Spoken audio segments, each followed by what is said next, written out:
afternoon, cheeselings. Welcome to another video.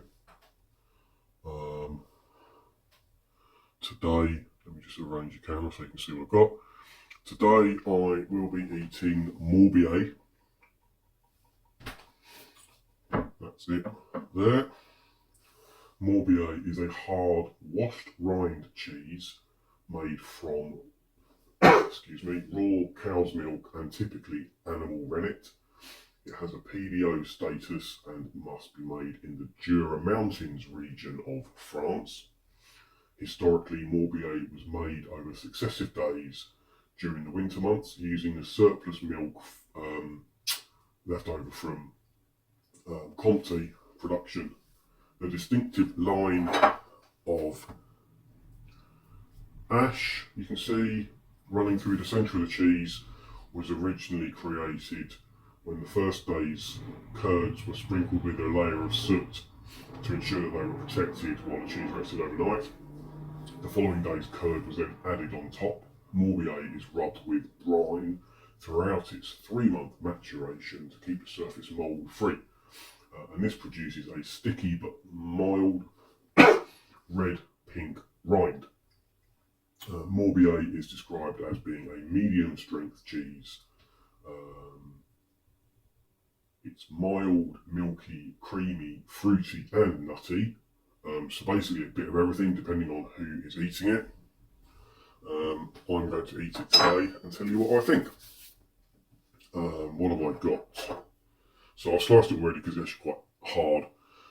Very difficult to slice it and maintain the structure of it. It kind of splits down the middle. There's this natural crack in the middle, and it's, it sort of falls apart. Hopefully I won't need to slice anymore. I have got a range of accompaniments and crackers. You can see most of the boxes. I've got some M&S collection charcoal sourdough crackers. I want to give them a try. I've got some M&S rye and wheat crackers. I've had those a few times now. I've got the last few thin crisp sourdough rye thins. And I've got some Peter's Yard seeded sourdough flatbreads. There's an awful lot of sourdough there, but sourdough is brilliant with cheese. I've also got, let me just put that down a moment, I've also got sliced apple, pickled onion, sort of dried pressed apple stuff. I've got some fairly wrinkly red grapes. I've got some sliced conference pear, and I've got some gorgeous sexy celery again. We've been missing the celery. Not had celery for quite a while. I've got some cranberry sauce, I've got a little bit of honey left, I've got some red pesto, I've got some green pesto, I've got some, I think that's date and prune chutney, if I remember rightly. And I've got some beef, no not beef, some ale chutney, beef chutney? Ale chutney. Excellent, so let's give it a go then. Well, firstly let's have a look at it. You can see, I wouldn't describe that as a particularly red, pink or orange rind. It's not sticky either or tacky, it's actually quite hard. Quite gritty, granite-like. Quite solid, quite firm, very thin but maybe a millimetre thick. But quite tough and firm. A little bit like sandpaper. The centre it's a hard cheese, very much like soft cheddar, I suppose. It's on the, I don't want to say it's on the wet side, but it's not quite tacky, but it has a moistened, I don't know, texture, I suppose. You can see the line of ash running through the cheese. Very pretty, very distinctive. Does look really, really nice. Smell, I wouldn't say it's overly strong. Scent, let's get it fairly close to your nose, a few inches before you really get a whiff. It's quite pungent, farmyard dung kind of The rind does smell more pungent and more farmyardy than the paste. It looks creamy, it looks delicious. I am desperate to try it, so let's have a bit with the rind. So there we go. That's just one half of it. A little bit of the ash on there, a little bit of the rind on there.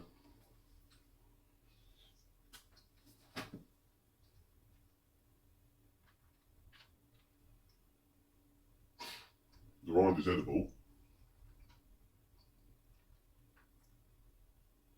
It is quite sharp, not sharp as in flavour. I mean sharp as in it's quite hard. It's like eating a very, very thin piece of wood.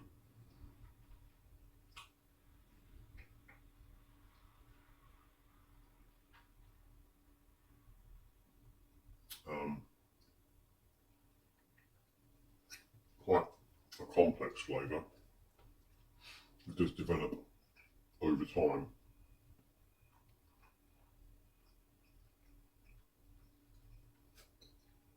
And there's definitely a farmyard dull taste to it.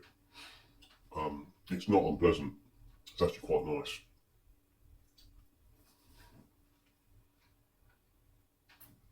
It's got a paste on its own.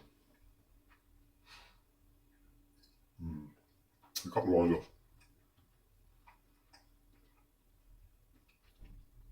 It does have the texture of a very soft, sort of mild cheddar. Similar sort of flavour, with elements of farmyard and poo. But it's gorgeous and creamy, soft to chew. Rind, like I said, is edible. It's got its own distinctive flavour. I wouldn't want to just eat rind on its own.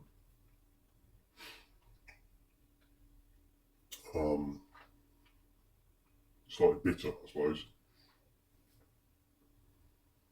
Another bit.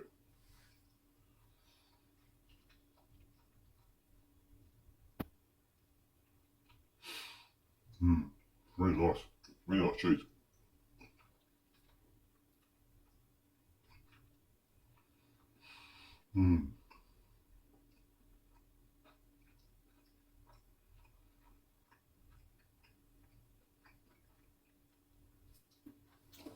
Given that this was basically made using the offcuts of a different cheese that would otherwise have been thrown away, I would call it a success. Very tasty, really nice. I imagine it melts well. I could quite happily just sit here and eat all of this. Look at the consistency of the texture. Really nice. Right, let's try it with these Peter's Yard thins. Perfect size, look at that.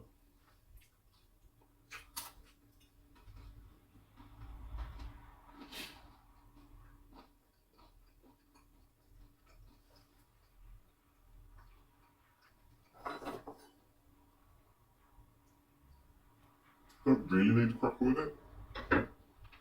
It's quite nice to have it sitting on something. Try a bit of the chocolate.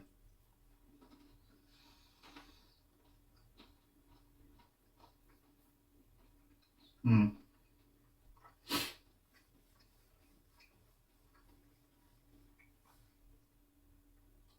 not convinced by that. Let's try one of these. I think it might be good on this. This bit hasn't got any rind on it.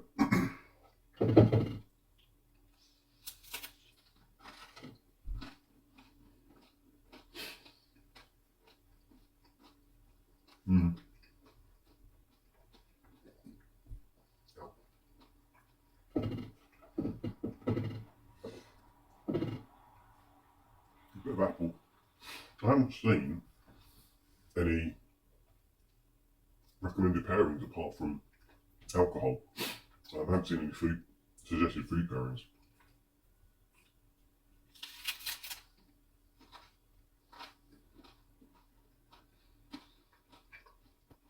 Mm.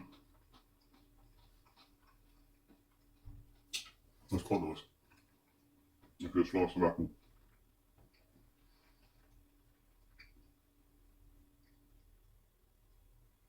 Mm. Try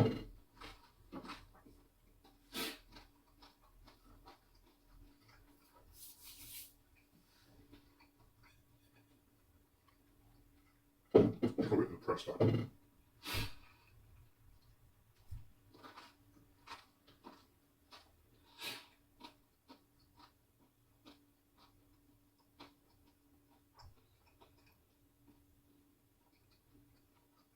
Mm. I mean, I completely lost the cheese in that.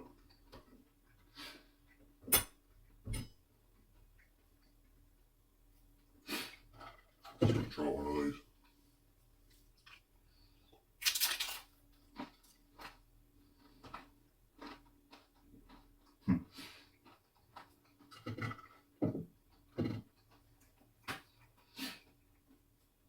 That's really nice. That's the perfect texture of a cracker. It snaps beautifully, sort of crumbly snap. It's got, you can definitely taste a sort of darker charcoal flavour, which definitely complements what's already in the cheese. You can't really taste the charcoal in the cheese. So that's really nice. It looks good as well. It looks, it's quite pretty. What people go with? Try a bit of apple with that.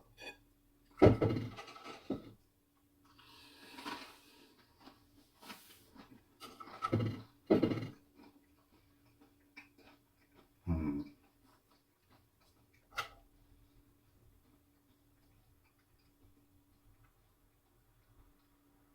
That would be nice. Yeah. Because I wouldn't really describe the cheese as being sweet. And the cracker definitely isn't sweet. So just that little bite from the apple is quite nice in terms of texture and flavour. Try with a bit of pear.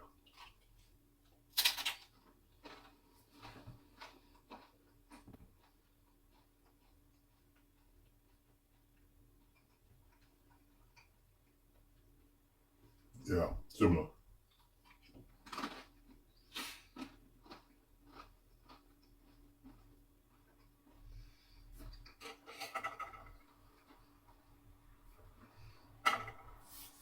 Gonna have to get some more of these crackers out of the box. Let's try a bit of this. This is Darlington's, certainly. And that'll be a bit on the strong side. He says, labelling it on. Yeah, not convinced that this is going to work.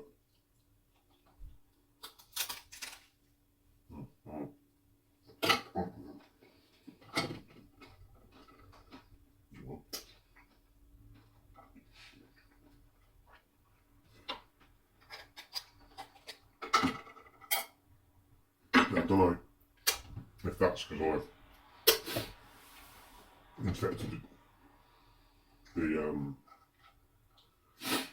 chutney with I had Munster, Pepsi Munster a little while ago. I don't know if a bit of that flavour's got in there, but that tasted of socks.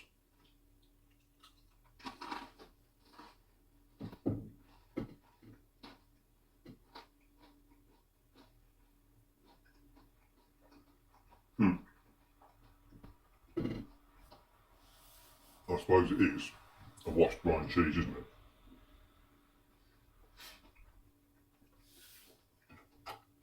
And try a little bit of that on it. It wasn't bad. It was unexpected. Made my mind up. There we go, so which is Darlington's.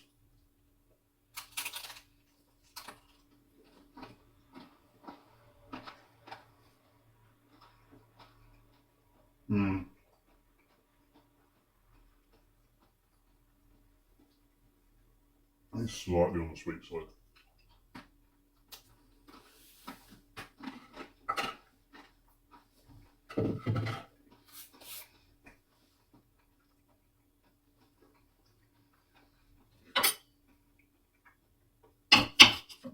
try my sexy celery yet.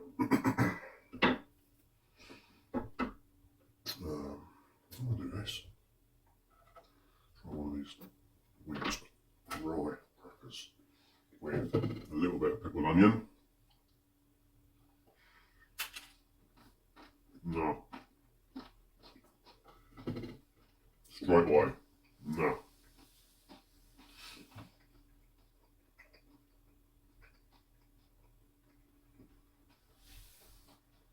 That's just wrong.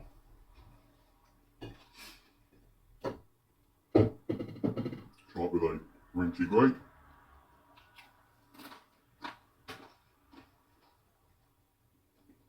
No.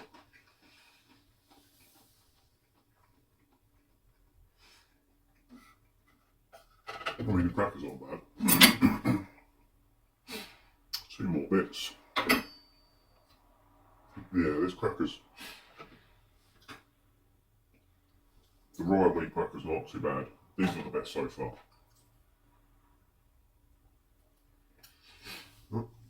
In fact, let's get rid of the crackers. Let's try a bit of celery. Everyone loves a bit of celery.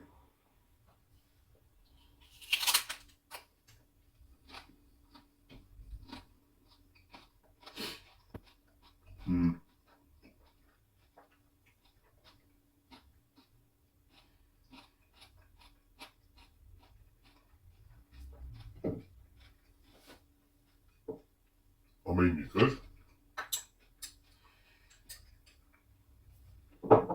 It just tastes of cheddar, which isn't a bad thing necessarily, but I didn't buy cheddar, I bought Morbier. So a little bit of honey on that, just to add to it.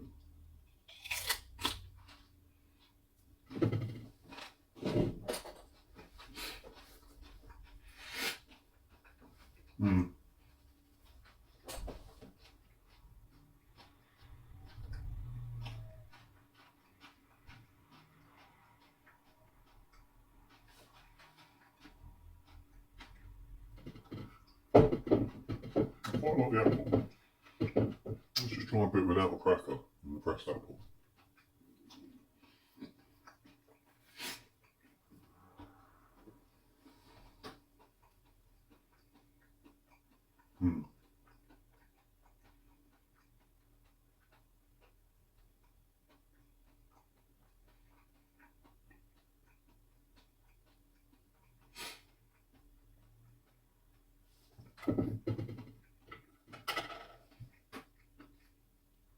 I'm definitely getting little bits of that washed rind mouldy socks flavour. They're coming through intermittently. So one last bit. Just going to try with a bit of honey, I think, just as it is.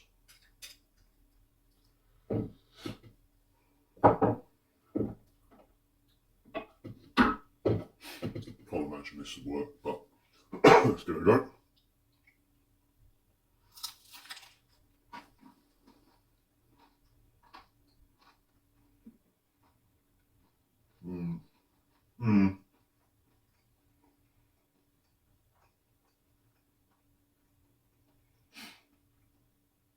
That was okay.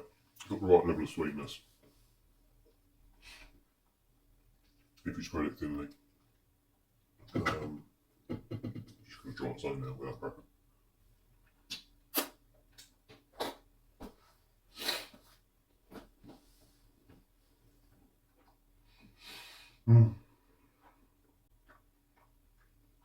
I mean, in conclusion, why would you put anything with it? It is beautiful on its own. It does work really well with these sourdough charcoal crackers. Again, just on its own, or with sliced apple, sliced pear, something fruity sweet. But actually, I could quite happily just eat all that on its own without anything, just as it is. Gorgeous. Can't recommend it enough. No, that's it. I'm going to sit here and eat the rest of it probably. Nom nom nom.